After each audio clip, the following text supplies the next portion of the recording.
Hey everybody, Elizabeth Nader back with you, Jersey First TV and the Nader Narrative. Tonight's subject is unveiling the truth about the NJEA. And I am so excited to talk to the expert on this, Mike Lilley of the Sunlight Policy Center. Mike, welcome to the show. Thanks, Elizabeth. Very good to be here.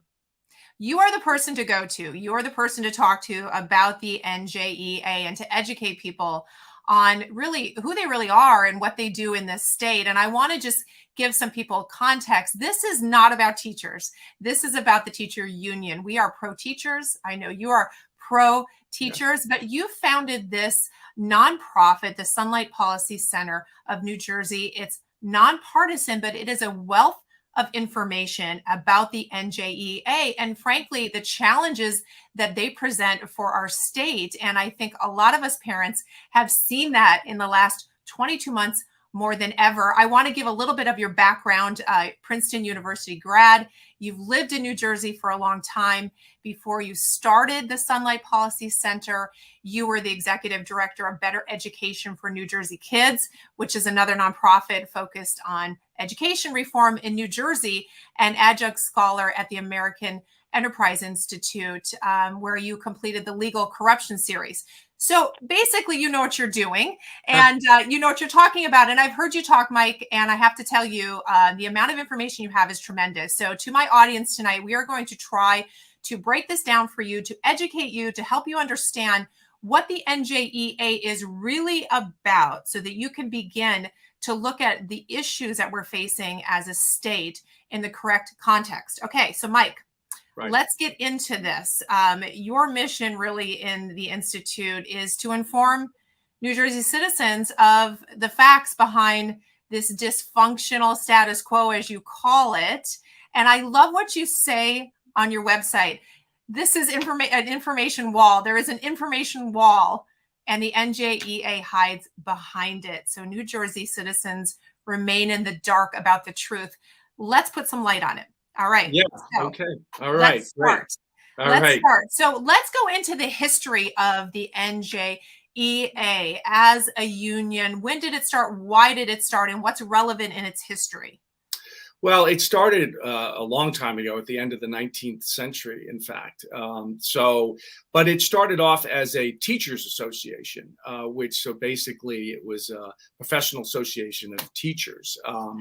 And it really existed as that for a long time. But then starting in the 60s, when you saw the right to collectively bargain being legislated for public employee unions for the first time, because private employee unions have been around for a long time. But in the 60s, for the first time, it happened with public employee unions. And so from that point on, that's really where these organizations started to become more political and not so much just an association of professionals. And I think so throughout the latter part of the 20th century, you see the NJEA taking a more active role in New Jersey politics. You know, I can go into this more later, but I think this is where they start, what I say, rigging the system for their own benefit. But I think for what I would identify as the sort of most recent watershed event was in 2013, where you saw the political organizers of the NJEA take over the executive office, and it's when their super PAC, it's called Garden State Forward, was created, and you really see a shift in terms of how much money they're devoting to politics. And so I really point to 2013. And of course, Governor Christie was governor, and I think it was in part reaction to that. So we see this shift from what was a teachers union and supposedly a charter to focus on education in New Jersey, and now shifting to really a political giant. Now, in order to do that, you have to have funding. You have to have money. You know, politics is driven by money. So I want you to tell people about where they get their money and their relationship with the tax structure in this state. That is an outstanding question. And I think if there were one fact I'd want everyone to know, including teachers, that would be it. So the reason I say that the NJEA rigged the system is because back in the 60s, when the first collective bargaining laws were passed, and the NJEA gained the right of exclusive representation of teachers, they instituted what they called dues withholding, and they also had what was called agency fees. And so what happened is agency fees were basically fees that teachers had to pay even if they didn't belong to the union. And those could amount to as much as 85% of regular dues. So obviously, there was very little incentive for a teacher not to belong to the union, because even if you didn't belong to the union, you had to pay 85% of the dues anyway. And of course, there's a lot of peer pressure and things like that. So basically, teachers were coerced into joining the union. And once they were coerced, they were coerced into having the dues withheld from their paycheck. And so what this did was, it meant that there was a stream of property tax dollars. And everybody in New Jersey can appreciate how high their property taxes are, but understand that their property tax dollars now go from them. They pass through the district, they pass through the teachers straight to the NJEA. And in fact, the NJEA then redistributes the dues back down to the locals. So the NJEA controls a flow now of about $140 million a year in these dues that are property taxes that are channeled through the system automatically. And think about it. The school district is basically the bill collector, the taxpayer-funded bill collector for the NJEA, right? And so most organizations have to spend a lot of money keeping their members engaged, keeping their members writing checks every year. The NJEA doesn't have to do that. They get it for free. They get it from the taxpayer, and they get 100% compliance, right? So it's this perfect machine that funnels hundreds of millions of dollars, and over the years it's billions, right? That the NJEA can use however they want, right? And so with this, as I talked about before, when you had this sort of this advent of this hyper political organization, they're spending a great deal of that $140 million on politics. So let's be clear. This is a taxpayer-funded special interest group, and my property tax dollars and your property tax dollars are connected to them and to some degree flowing to them. That I don't think most people are aware of. That is absolutely right. And that they are a taxpayer-funded special interest. They have rigged the system so that they are funded by taxpayer dollars. And that's why they are so difficult to defeat politically, because they are there every year with all that money. And, a lot of people have tried to go toe-to-toe with them. And over time, they become exhausted because they're not funded by taxpayers. So precisely. And the other thing I would highlight is that I spoke about agency fees, and agency fees were ruled unconstitutional by the United States Supreme Court in 2018 as an infringement on teachers' First Amendment rights, which they were. But the New Jersey legislature and the Governor Murphy, are heavily influenced by the NJEA, a lot of them have been heavily supported by the NJEA, and they passed a law called the Workplace Democracy Enhancement Act, which replaced the coercion that agency fees presented with a sort of systemic coercion, such that the union has an exclusive right, and only the union, the exclusive right to meet with new teachers. So when a new teacher comes into a building, they're met by the union rep. They have this, meeting with them. And it's there that the union rep is allowed to persuade them to become members. And there that they get the new teacher to sign the card saying, you can withhold my dues. And you can just imagine the pressure that's put on a new teacher, new to the building, new to the teaching world. What sort of person would have the sort of audacity and the gumption to stand up to the status quo as it is presented to them just when they come in. Sure. And then the other thing about the Workplace Democracy Enhancement Act is that the school district isn't allowed to inform teachers of their First Amendment rights. In other words, the school district can't even tell them that the Supreme Court ruled that you don't have to join the union, or else they'll be held liable for the lost dues. So they basically outlawed informing them of their First Amendment rights. So you can imagine that, most people don't have any idea about this, and a teacher coming in, meeting with the union rep, isn't going to know, right? And so there is an element of coercion there to join that has now substituted for agency fees. And the final thing I'll say is, and I'm going a little long, but the final thing I'll say is, once a teacher's in, it's automatic, right? Those dues are out every paycheck. They go to the NJEA, or every time they pay their dues, it goes to the NJEA. And if they want to leave, if they find out about their rights and decide they want to leave, and a lot of them recently have, they can only leave the union on the 10 days following the anniversary of their hiring date. Oh my! So it's just a tiny little window that they can do it, and again, most of them aren't going to know that. So it's and until that point, if they don't do it, then they're still locked in. So there are legal challenges, and hopefully that'll get changed. But the bottom, as of right now, teachers are getting a raw deal too. Taxpayers are getting a raw deal, but teachers are getting a raw deal. Well, I want to talk a little bit more about the teachers, because I think what we have here is, as you've outlined, is a lack of disclosure of their rights. So a new teacher comes in, there is a level of coercion, as you say, and a lack of disclosure about the fact that they don't have to join. And so there's a pressure to join. And of course, they're supposed to be providing benefits. And you can talk about why, the teachers can get that somewhere else, and we can talk about that. But ultimately, with this pressure, what does an average teacher end up paying out of their paycheck yearly to join the NJEA? That's another excellent question. So right now, the dues to the NJEA are $999 a year. So a starting teacher has a salary something in the area of $50,000. That's a lot of money. And those are the highest in the nation by far. By far, it's by over 20%. They're the highest in the nation. In addition, so about 70% of a teacher's overall dues go to the NJEA, which is also the highest percentage in the nation. No other state union takes that high a percentage of teachers' dues. But in addition to that, 15% of their overall dues go to the NEA, the national parent of the NJEA.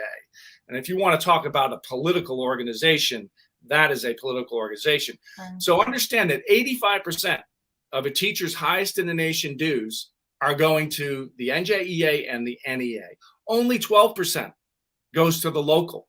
And the local does most of the representational work on behalf of teachers, right? Negotiating collective bargaining agreements, salaries, all that stuff is negotiated at the local level. That organization only gets 12%, and that 12% is coming down to them from the NJEA. And then a 3% go to the county. But the point is so teachers pay the highest dues in the nation, and that money is going up and away from where they live, and being used for all sorts of purposes that they have no control over, particularly up at the NEA. And again, not disclosure about that. So I'm sure you've heard many stories. What happens to a new teacher that pushes back and says, I'm making $50,000 and you want me to give you basically $1,000 plus? This is an insane amount of money in return for what? Yeah, and I would say $1,400 total. $1,400 is a significant amount of money, especially for a new teacher. And if that teacher pushes back and says, I don't want to do this, I'm sure you've heard the stories. What happens? I mean, the union's not taking no, right? No. I mean, I just recently heard a story from a teacher that said precisely that she came into the school, she was new, and she was informed very quickly that it was 100% union membership, and quite clearly, the expectation was that she would be involved, and she felt that she had no choice, and she was not aware that she had the ability to say no. And so, there you have it. And I think that, again, if you just put yourself in that position and think of yourself, going into a job on your very first day, all you really want to do is, please people and make a good impression and get along and make friends and try to come off as professional. you're going to come in there and make waves and go against the union rep, who's obviously a powerful person that no, the human nature Right. is going to be, you're not going to do that. You're going to go in and go along to get along, and you're going to play ball with the system. And once you're in, as you say, getting out is this timing where it's 10 days within the anniversary dates. We're literally talking about this small window. If you can even stand up and say, I'm done with this. Now, part of the pitch has to be, we're going to do all these things for you. And what are those things that are promised? Yeah, so the union has all sorts of things. I mean, one of the things is they provide liability insurance. They provide other insurance products. They provide representation in any sort of arbitration hearings or anything like that. There are things like discounts and stuff like that. But I think the main stuff and what I've heard from teachers, a lot of things that they're concerned about is things like liability protection. In other words, if they're in a classroom situation and they get sued by a parent or something, they're concerned about that because that can obviously ruin their lives and their career. Yeah. But the NJEA does not have the exclusive ability to provide liability insurance.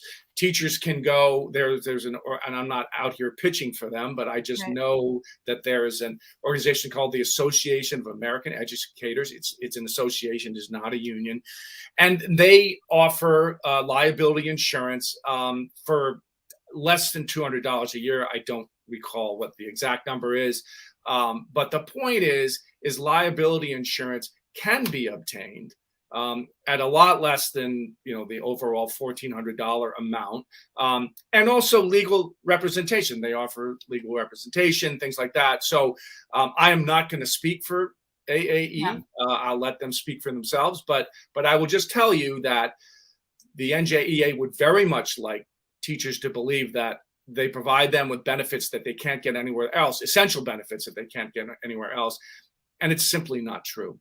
Right. There are options. And now that brings us to the major elephant in the corner, which is the pension. Pension and benefits in this state is such a crisis in New Jersey, right? Worst funded public pension system in the nation, hasn't been fixed. It's a mess. How does the NJEA affect that? How are they related to that mess? How have they caused that mess? Talk about pensions. Yes. Great question. Obviously, pensions is a complicated subject, and I don't want to get too far into the weeds. But so basically, here's the deal: New Jersey does have the worst funded pension system in the nation. Governor Murphy has put a big contribution into it, but that hasn't solved the problem. And the largest public pension in the New Jersey system is the teacher's pension, and it's been woefully mismanaged. And what the NJEA will claim is that it's the politicians' fault. And indeed, it is the politicians' fault to a certain degree, both Republicans and Democrats who have underfunded it.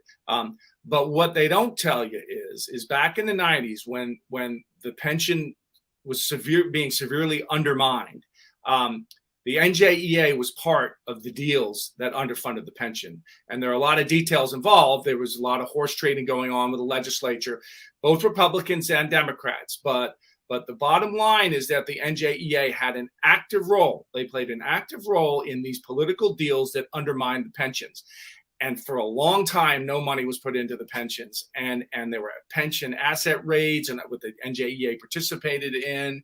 And so by the time someone like Governor Christie came into office, the pensions were already broken. And so I want to make that very clear. The other thing I would want to say is, first of all, participating in the pensions has nothing to do with the NJEA. It is part of being a teacher in the state of New Jersey. Good point. So that is one thing.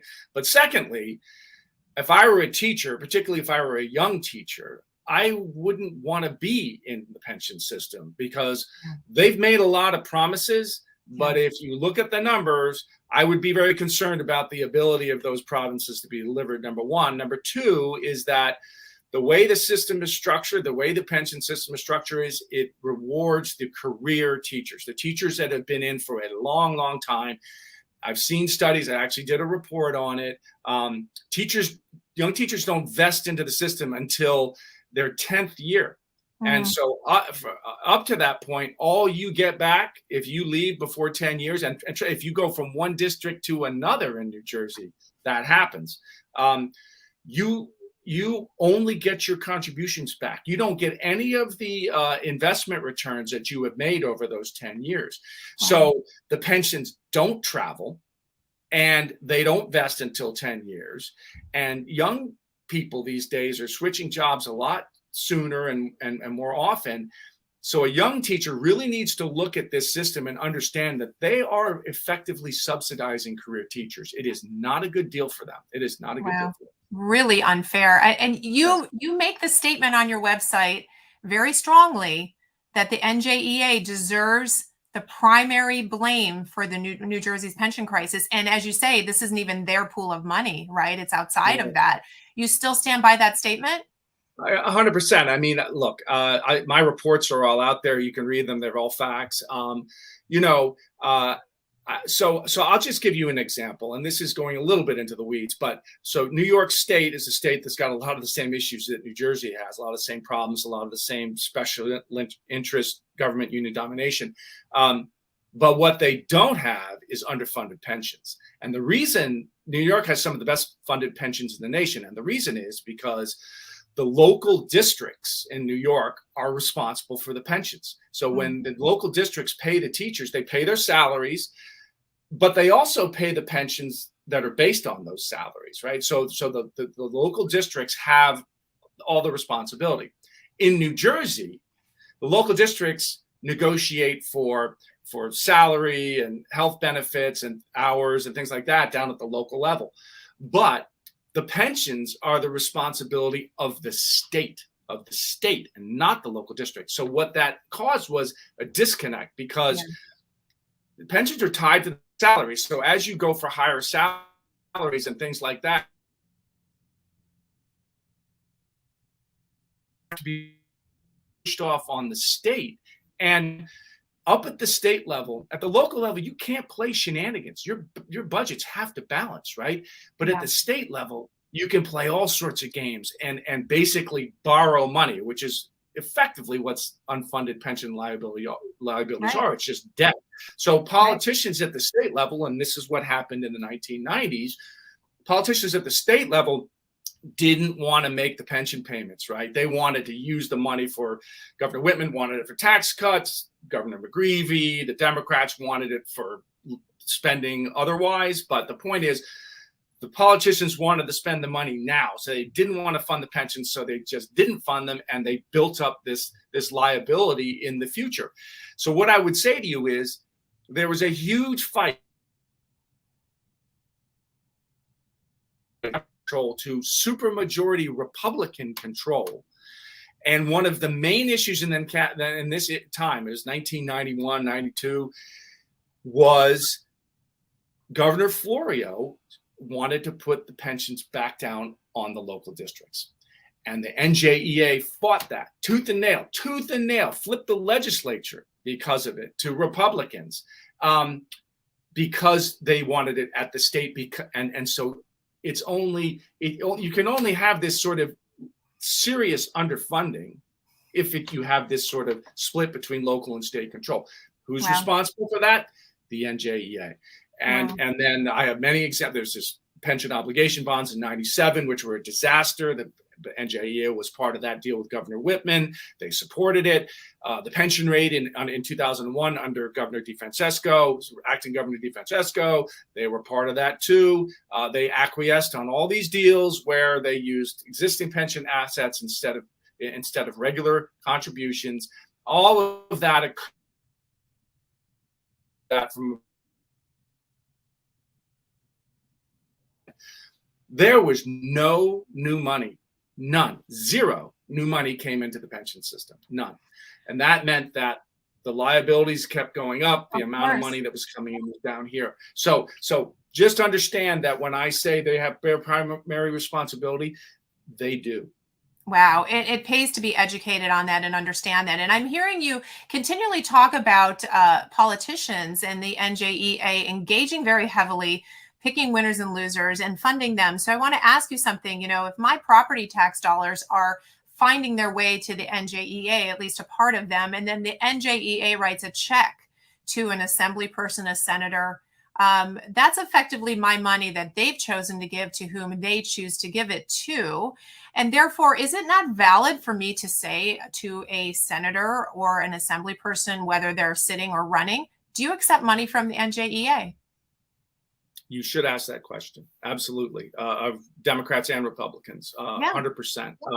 So what I think what people need to understand is that back in sort of 2011, 2012, you had the advent of these super PACs, because the Supreme Court said in the case called Citizens United that you couldn't limit the amount of money that donors could give in support of a candidate. They can't give it directly to the candidate. They cannot coordinate with the candidate, but they can spend money on TV ads saying, vote for Governor Murphy, right? And so that's become the preferred vehicle for the NJEA. They have their traditional PAC, which is it's actually a separate dues stream. Teachers have to opt into that. That's the issue is not with the regular PAC, and the regular PAC gets dollars a year and spends about $1 million a year, which it level but the big spender for the NJEA is something called Garden State Forward. That's their super PAC, and so Garden State Forward can raise and spend unlimited amounts of money in support of a candidate such as Governor Murphy. So Garden State Forward, from 2013 to 2020, the NJEA has put $42 million into Garden State Forward. So, and whereas the PAC is about 7 or 8 million. So your Garden State Forward is many, many, many times larger than the regular PAC. So with Garden State Forward, for example, when they went after Senator Sweeney in Legislative District 3 in 2017, they dropped $6 million on a Republican against Sweeney. That was all Garden State Forward money, and so and they have been huge supporters of Governor Murphy, and they have spent Garden State Forward has spent at least $15.5 million in support of Governor Murphy. So that's real money, right? So that's what I think people need to understand is, and that money, Garden State Forward money, comes from regular teachers' dues. It is not a separate due stream. And so teachers don't realize this, but their regular dues are going up to the NJEA leadership, and the NJEA leadership is deciding what they're going to do with that money. So the teachers have no say on how that money is going to be spent. And that's what I think is from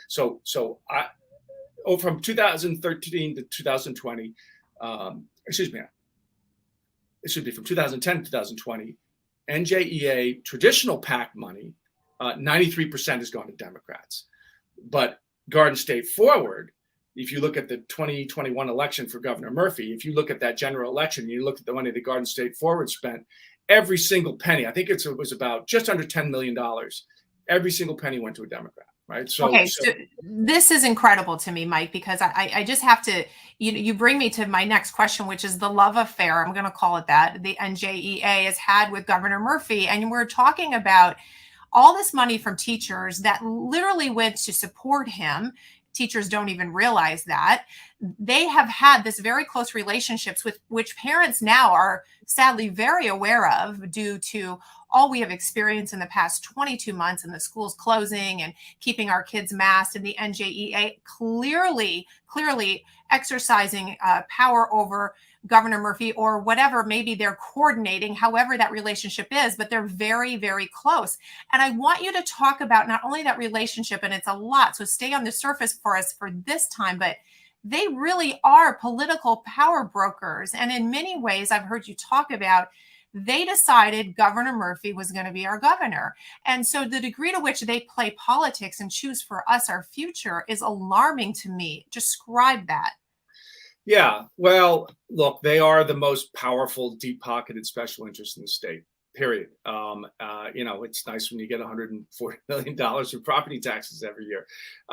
So So there, and they, as my number, and my numbers are just facts, right? I'm not taking an angle on it. I just went to the elections watchdog. I went into Right. their files. I added up the data and came out. NJEA PAC 93%. That's just a fact. So they did drop 6 million against Sweeney, and they gave a Republican $6 million in LD3 in 2017. But that wasn't supporting a Republican. That was trying to take down Sweeney, because Sweeney has been a Democrat who has tried to engage in pension and benefit reform, trying to get the state back on a little bit better fiscal bearing. So in Democratic Party circles, the NJEA is the big dog. And so when Governor Murphy ran, there were other contenders. Sweeney was one of them. Mayor Fulop of Jersey City was another. People who were talked about, and Murphy spent a lot of his own money. I believe the number is 29 million, and he went in and he, funded the right people. He set up an organization and a foundation that allowed him to go out, and he, clearly cut a deal behind the scenes with the NJEA, so that when the NJEA came out and said, we're supporting Murphy, and all of a sudden Sweeney's gone and Fulop's gone, and Murphy's the guy, and that's the end of it. Doesn't always work. It doesn't. Obviously, Governor Christie was not their choice. Right. But all things being equal, it matters when you're the most powerful and the most deep pocketed. Yeah, and it clearly mattered. And the other thing I'll say is this: is not to be and not to be underestimated. Get out the vote efforts. So, I remember working with I was Better Education for Kids, and I believe it was up in LD 38. And on election day, they had 600 volunteers out there. Volunteers out there, and I think maybe they were working with some of the other public. It's like 600 people on the ground on election day.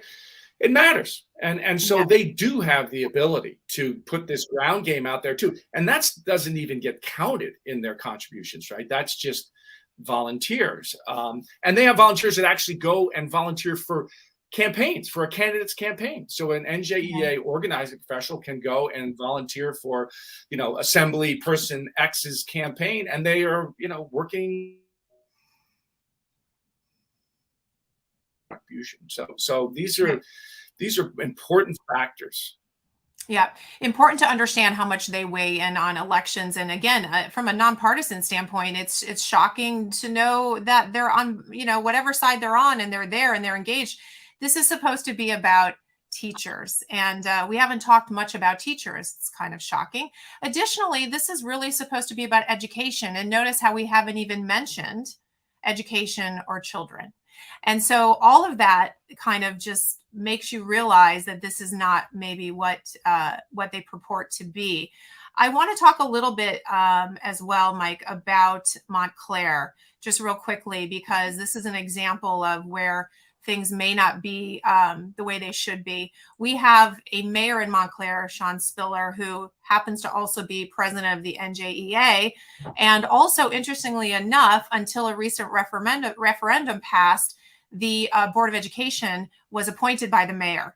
So we have this layer of conflict of interest. They, of course, passed this referendum, and now, for the first time, Montclair will be having voted in members of the Board of Education, which is really exciting. But how much does Sean Spiller in his position, I want you to talk about that, because I think it's something that when people don't know and then they realize that that exists and that he's actually in a position of mayor and that he was deciding what that Board of Education looks like. And he is the one then ultimately too that kept the schools closed in Montclair and the lawsuits and the kids that suffered. This is also something that we should be shining a light on. Don't you believe that? 100%. Great point.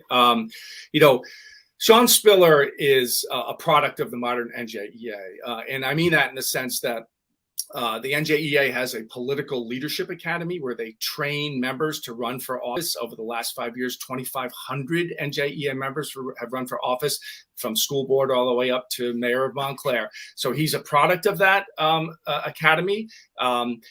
they when they have these Leadership Academy graduates, they promise to support them. They supported Spiller. I tabulated that in the 2020 election, the NEA spent about $310,000 supporting him. Half of that was Garden State Forward. Half of that was in contributions from NJEA connected people and members. But his opponent put up Renee Baskerville $5,000 or $10,000. So you could, and again, money isn't everything, but money matters. So Spiller then comes in, and understand that Spiller was removed from the Montclair Board of School Estimates, which is basically the city council element that approves the school budgets. He was removed from the BOSC by a New Jersey judge because of his conflict of interest, right? He was vice president of the NJEA. He was on the Board of School Estimates. They're sitting there approving a school budget that's negotiated with the teachers union, of which Spiller's the vice president. So Spiller's removed by the judge because of the conflict of interest. So when Spiller runs for mayor, who appoints the school board, that's a much bigger conflict of interest, right? And the NJEA spent all this money to get him elected. So, I went and I researched it, and I pointed out the facts that Spiller was removed from the BOSC. He had this conflict of interest, and boy, did the Montclair voters seize on that. Despite the disparity in what was spent for Spiller and for Baskerville, Spiller won by less than 2% of the vote, and his margin of victory was something in the area of 200 to 300 votes. There were 1,100 votes that weren't even counted because of didn't have the right address or signature or whatever, and so the opposition just didn't have the funds to pursue this thing in court.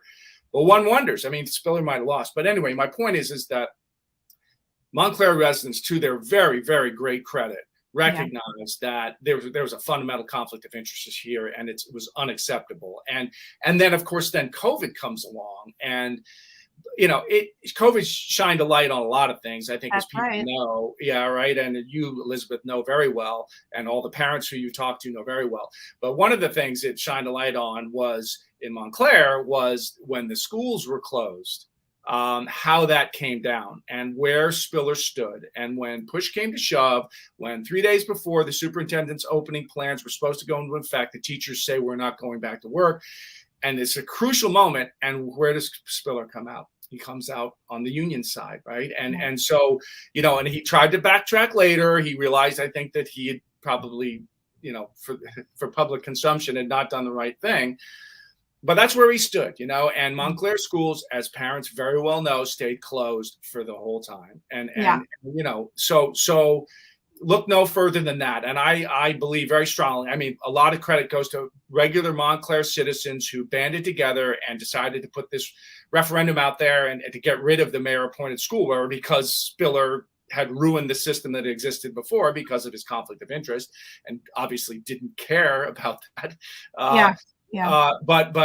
And they got it removed, and the vote was 70-30, and it wasn't even close, and it was not partisan. It was not, which is beautiful. I mean, especially in Montclair. I mean, that was so exciting to see in Montclair, and I really think a sign of the times. And I think, all of this information is so valuable, but it's never been more important to, I think, everyone than now, because we have seen such an impact on our families, on our children, on mental health, on so many issues as a direct result of the NJEA weighing in on decisions made from Trenton, weighing in and affecting the governor to whatever degree they did, taking a large role in deciding how our children would experience their lives, frankly, over the past 2 years plus now. So this information, Mike, I would say to you, while you've probably been trying to get people to listen even more so in the past, has become so critical.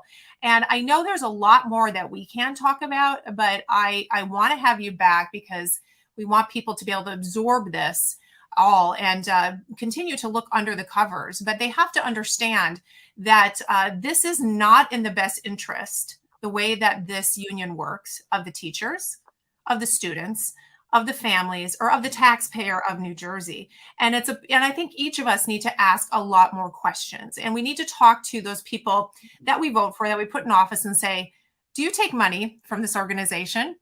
And if so, why? Yeah. And we need to question. Yeah. So, this is what the work that you're doing, Mike, and the intelligence you have and the data that you have. And I advise everyone to go to sunlightpolicynj.org. There's so much information there, and to continue to educate yourself, because, we can change this. We can, if we stand up and say, wait a minute. And I think you're right, Mike, that one of the best things that could come out of the disaster that was COVID was the fact that parents woke up. And then we woke up to what's going on in our schools, and teachers woke up to frustrations that they've had. And we've all said, enough already. We want to get our schools back away from people that really don't care about our kids. And I say that boldly because I frankly don't think they do. They care about other things. And so I want to thank you, Mike, for doing the work that you're doing. And I want you to tell people how they can engage with you. They can go to your website. Is there a mailing list, or how can they help you continue this effort that you have put together? Yeah, I did. And I want to clarify one thing, because you just alluded to it, and that is that Sunlight Policy Center is not anti-teacher. The NJEA would have people believe that. We're pro-teacher, right? We think teachers should have a choice. Yeah, but they should know the facts. And when you know all the facts, if you decide you want to belong to the union, more power to you, okay? But you should know the facts. Site you mentioned, there's a email we send out to a couple of blogs a week that are occurring. Research, but it's pretty dense. But I do stick to the facts. I promise you that they are facts. And I am nonpartisan. And so, I just try to lay the facts out there. We have a Facebook page. We are on Twitter. If anybody engages me on Facebook, I respond. And so, I encourage you to jump in. If you got something to say it. And I definitely curate that on a daily basis. So I would just say, look, get informed. I mean, I call Sunlight Policy Center Sunlight for a reason. Light on what's going on. As Justice Brandeis said, sunlight is the best disinfectant. And look, New Jersey is a special interest dominated state. Governor Murphy is a status quo governor, right? He is not going to change anything. And so he's perfectly content to leave the state the way it is, which is not in a good place. And so, so I want to shine a light on that. So, so I would encourage you to visit the site and come to the webpage. sunlightpolicynj.org. And you are right. The best thing we can do is shine a light on all of this. And I think, if anything, Governor Murphy has discovered recently that this is the age of the parents, and we are pro-teacher, we are pro-parent, we are pro-children, pro-family, pro-education. We are not pro-special interest. And the good news is that a lot of New Jerseyans are stepping up. They're running for Board of Education seats. We had an incredible election. They are demanding of their Board of Education to truly take care of their students. And, change is here, change is afoot, and change is coming. And I think the NJEA may want to take a second look at their objectives, because I believe the good people of New Jersey are going to demand more. Mike, I want to thank you so much for all of this. This is a long program, but it's so much great information. We will have you back. And hey, if Sean Spiller wants to debate you, are you up for that? Sure. Absolutely. He won't. I guarantee you that he will not. Absolutely. Well, listen, information. Sean Spiller actually ran a mailer against me in his mayoral election as if I were the candidate, and called me all sorts of names that I don't think he understood what they meant. But anyway, I'd be happy to. I'm happy to talk with anybody. Anytime. Mike, because you're very good at what you do. I try to adhere to the facts and the truth. And Yep. We appreciate you, Mike, very much. I want to thank you. I want to thank my audience. We will have Mike back. Please check out his website, educate yourself. When you find out this information, it's eye-opening, and we need it to be able to vote correctly in this state, stand up for our children, stand up for our families, stand up for our teachers. Mike, thank you so much. Elizabeth, thank you very much. Thank you for letting me be on your show. Anytime. And to my audience,